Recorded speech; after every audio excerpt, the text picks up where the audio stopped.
President-elect Donald Trump has begun unveiling his cabinet members, but several of his picks are facing intense scrutiny ahead of Senate confirmation. Sean Lewis has more on the discussions in the nation's capital.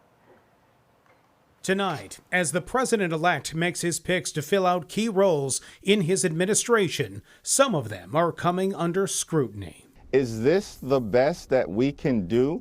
Is this the very best that America has to offer?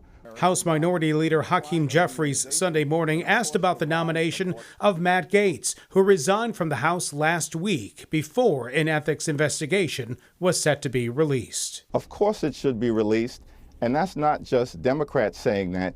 You have repeatedly seen Senate Republicans make clear, who are on the Senate Judiciary Committee or throughout that chamber, say that they want access to all available information so they can make a decision about whether the nominee for Attorney General is qualified to serve in that office. It should not come out. And why? Because Matt Gaetz resigned from Congress. He is no longer a member. Speaker Mike Johnson repeating his belief the report should not be given to the Senate. The Speaker does not have the authority to stop the release of a report by the Ethics Committee. They'll have a rigorous review and vetting process in the Senate, but they don't need to rely upon a report or a draft report, a rough draft report that was prepared by the Ethics Committee for its very limited purposes.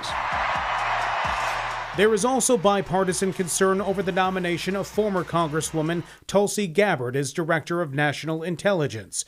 Critics point to her questioning of U.S. spy operations, repeating pro-Russian views, and meeting with Syrian President Bashar al-Assad, who's accused of war crimes against his own citizens. She comes in with strikes against her in the trust perspective. Can we trust her with our most sacred intelligence to represent that in a fair way? My bias will be to vote for the people that President Trump wants to serve by him in his administration. For senators, it is a constitutional role that will weigh heavy in the months to come.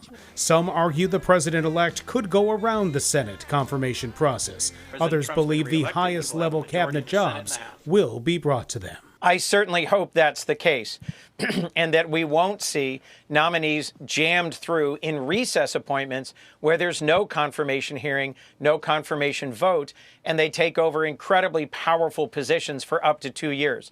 Of course, I'd be willing to meet with President-elect Trump's nominees. I did the previous time he was president. More nominations are expected this week. Sean Lewis, WGN News.